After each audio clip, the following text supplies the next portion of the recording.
개혁장로교회 헌법 중 예배모범의 1장 예배의 본질에 대한 내용을 살펴보겠습니다. 우리는 왜 예배를 드릴까요? 어쩌면 이 질문이야말로 우리 신앙생활의 가장 핵심적인, 가장 근본적인 질문이 아닐까 싶습니다. 오늘 이 시간을 통해서 그 답을 한번 같이 명확하게 찾아가 보도록 하죠. 오늘 우리가 함께 살펴볼 내용은 크게 4가지입니다.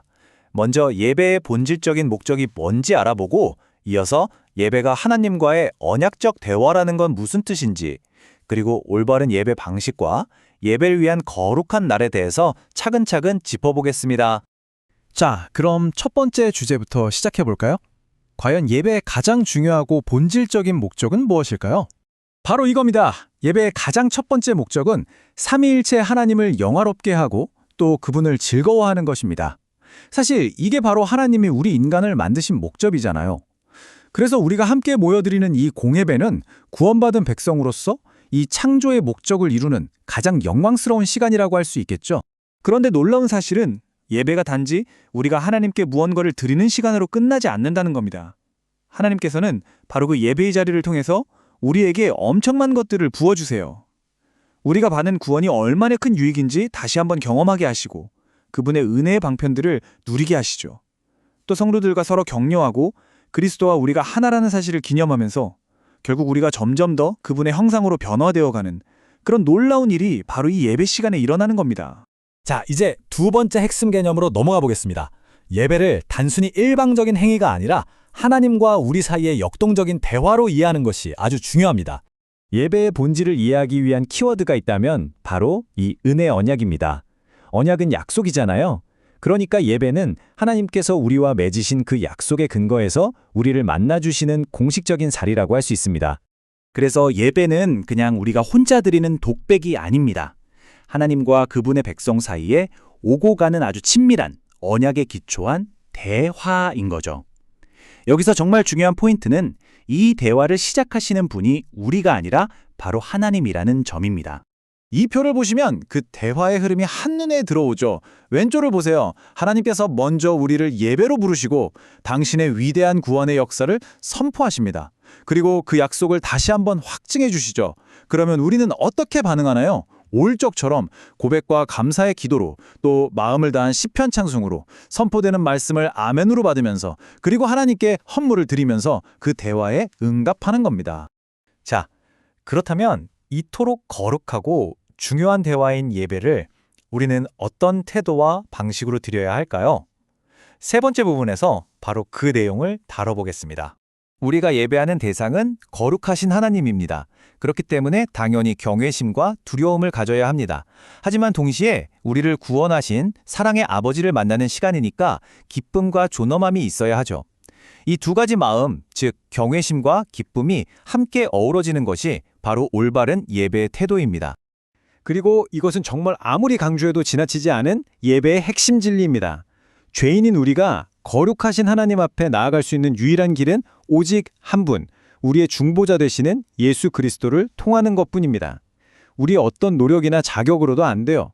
오직 예수님의 이름을 위지할 때만 우리의 예배가 하나님께 받아들여집니다. 자, 여기서 개혁주의 예배에 아주 중요한 원리가 하나 등장하는데요. 바로 예배의 규정적 원리라는 겁니다. 이게 뭐냐면 아주 간단해요. 하나님을 예배하는 방법은 우리 생각대로 정하는 게 아니라는 거죠. 아, 이렇게 하면 더 은혜로울 것 같은데 이런 순서를 추가하면 더 좋지 않을까? 이런 인간적인 생각이나 아이디어가 아니라 오직 하나님께서 성경을 통해 나를 예배할 땐 이렇게 해야 한다고 정해주신 그 방법대로만 해야 한다는 원리입니다. 이 원리는 웨스트민스터 신앙고백서 21장 1절에 아주 명확하게 나와 있습니다. 참되신 하나님을 예배하는 받으실 만한 방법은 그가 친히 제정하셨고 사람의 상상이나 고안 또는 다른 어떤 방법으로도 예배할 수 없다라고 말이죠. 하나님께서 명하신 방법 외에는 하나님께서 받으시는 예배가 될 수 없다는 겁니다. 그럼 이제 마지막 4번째 주제입니다. 지금까지 이야기한 이 모든 예배의 원리들이 실제로 이루어지는 시간, 바로 예배를 위해 거룩하게 구별된 날에 대해서 알아보겠습니다. 하나님께서는 태초부터 7날 중 하루를 특별하게 구별하셨습니다. 바로 당신의 백성이 하던 일을 멈추고 다 함께 모여서 하나님을 예배하도록 거룩한 안식일로 정해주신 거죠. 그리고 예수님께서 부활하신 이후 우리는 그 부활을 기념해서 한 주의 첫째 날인 일요일을 주의 날로 지킵니다. 이날은 세상의 일로부터 쉬면서 오직 하나님을 예배하는 일에 집중하기 위해 거룩하게 지켜져야 하는 아주 특별한 날입니다. 이렇게 함께 모여드리는 공예배는 우리 신자들에게 주어진 정말 숭고한 부르심이자 특권입니다. 물론 개인적으로 기도하고 말씀을 보는 시간이나 가족과 함께 드리는 가정 예배도 아주 중요하죠. 하지만 그렇다고 해서 그것들이 교회 공동체가 다 함께 모이는 이 공예배를 대신할 수는 없습니다. 교회는 그리스도의 몸으로서 함께 모일 때 가장 온전하기 때문입니다. 그렇다면 이 주의 날을 어떻게 하면 더 풍성하고 거룩하게 보낼 수 있을까요? 물론 공예배에 참석하는 게 가장 중요하고요. 그 외에도 개인적으로 성경을 읽고 기도하는 시간을 갖고 예배 때 들은 말씀을 가족이나 다른 성도들과 나누는 것도 아주 좋습니다. 또 이웃에게 자비를 베풀거나 성도들과 영적인 교제를 나누는 시간을 통해 이 날을 더욱 의미 있게 보낼 수 있습니다.